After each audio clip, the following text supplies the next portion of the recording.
Hey PreCal, it's your favorite math teacher in the whole world. Okay, so we are going to review graphing all 6 trig functions.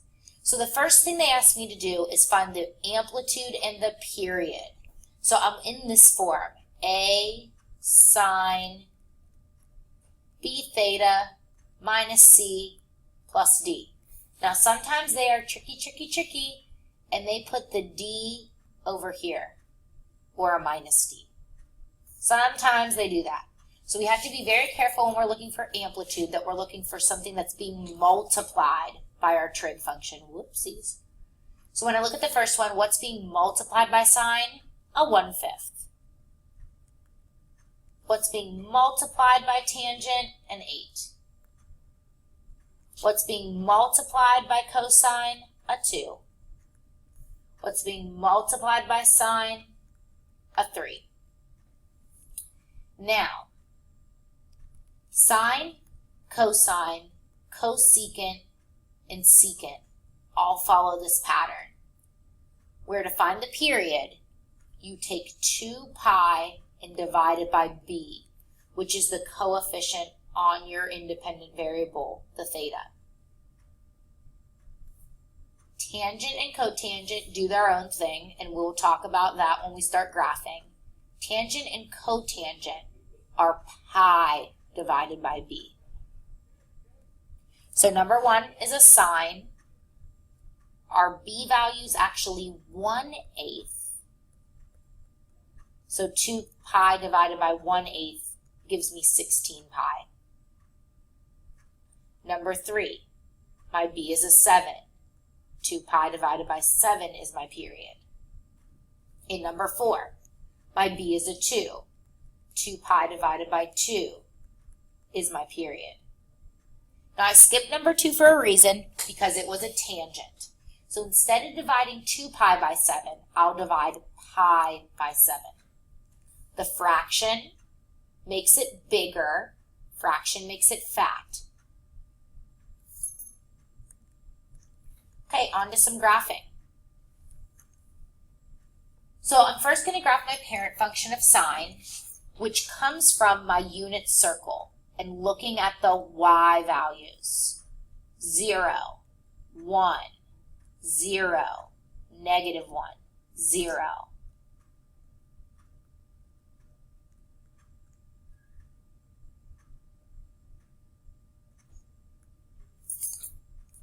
My amplitude here is 4, which means I will stretch up to 4 and down to -4. 0 doesn't stretch.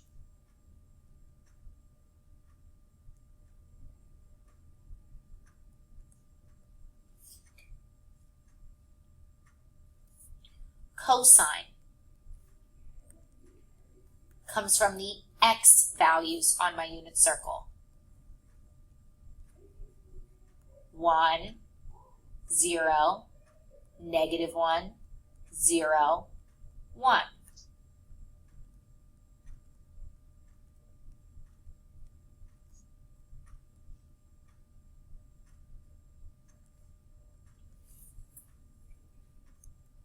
This 2 is a b, it's a period change. So I'm going to shrink down my graph by 2. 2 pi over 2. My period's now pi.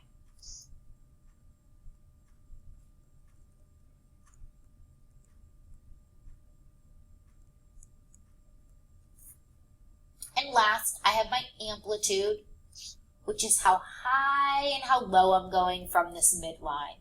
So instead of starting at 1,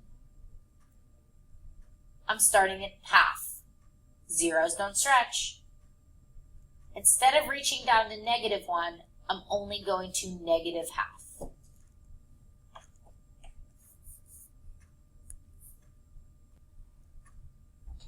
Okay, tangent. Back to the unit circle. And now I'm thinking about y over x. That's the ratio for tangent, y over x. So I have my points here of 1, 0. 0, 1, -1, 0, 0, -1. and I'm thinking y divided by x. Y divided by x. Y divided by x. Y divided by x. Y divided by x. Also, if I think about my 45-degree angles, this is where my ordered pairs are square root of 2 over 2, square root of 2 over 2. The only thing that's different is in quadrant 2, my x is negative. In quadrant 3, they're both negative. In quadrant 4, the y is negative. Quadrant 1, they're both positive. A positive divided by a positive is positive. A negative divided by a positive. A negative divided by a negative. A positive divided by a negative. So this pattern will keep repeating. And I said we were going to talk about period of tangent and cotangent, and here's where we're going to talk about it. So how long to go through this cycle? These 5 critical points of asymptote, -1, 0, +1, asymptote. This is only pi long, from -pi/2 to +pi/2, from pi/2 to 3pi/2. The period's only pi. So you have to keep that in mind when we're doing any period changes. Now this one says to move left 3pi/4. One block is pi/4. So 3pi/4 would be 3 blocks to the left. So I'll start here with this 0, 1, 2, 3. Start here with this this 1, 1, 2, 3. Start here with the -1, 1, 2, 3. Asymptote also moves, 1, 2, 3.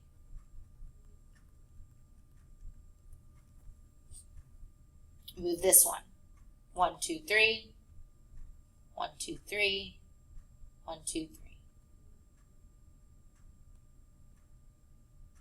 Now my asymptotes have to be evenly spaced out. So this whole thing took up 1, 2, 3, 4 blocks. So my next asymptote, 1, 2, 3, 4 blocks. Now I know it kind of looks like I shifted my graph 1 to the right, but I actually did it 3 to the left. So that's kind of the confusing part sometimes. You're like, well, did it go right? Did it go left? It depends. It can be both. They can end up being in the same spot. If I took my original red graph and moved it 4 to the right, 1, 2, 3, 4, 1, 2, 3, 4, you wouldn't even know. It's because of that period. It keeps repeating and repeating and repeating. Okay, cosecant theta -2. Cosecant is the reciprocal of sine, so we'll graph that first. 0 max, 0 min, 0.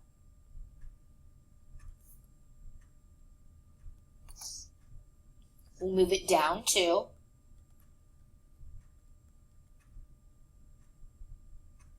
And we add in our asymptotes at the zeros.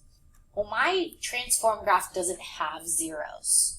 And if I move an asymptote down, you're not even going to be able to tell because it's a vertical line.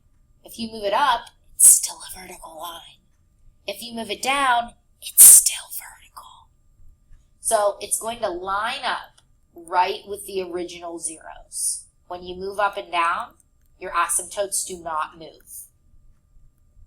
But we do connect with the transformed side. I'm going to do that a little nicer. So since I moved down, my cosecant is also going to move down. So really, this light blue part is the answer. All this dark blue and green was just to line it up, just to see where everything goes.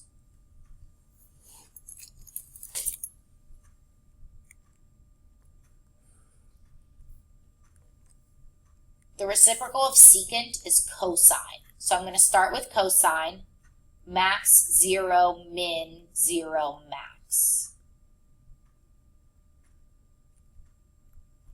And I'm going to shrink down that period in half.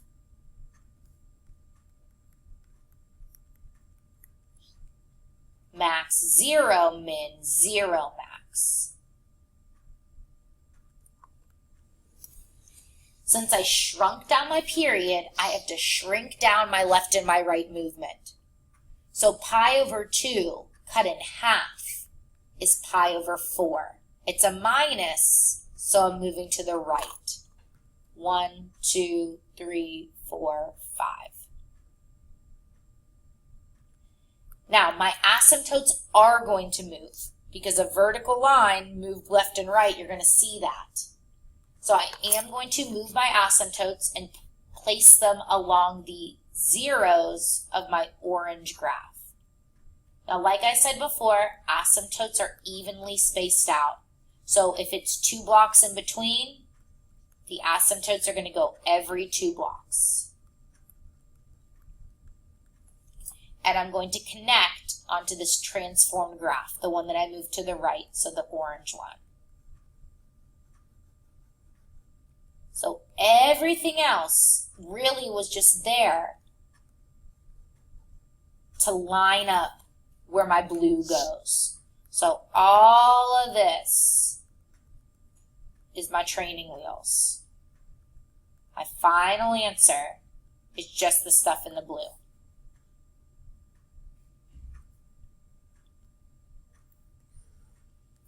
Back to regular cosine, and I do have a period change and a phase shift again. So my period change, my b is actually a 1/2. Fraction makes it fat. I have to move it double now. Since I made it twice as big, I've got to move it twice as much. So instead of being pi over 2 to the right, it's pi to the right. But I'm getting a little ahead of myself here. I got to do my parent function first. Max, 0, min, 0, max.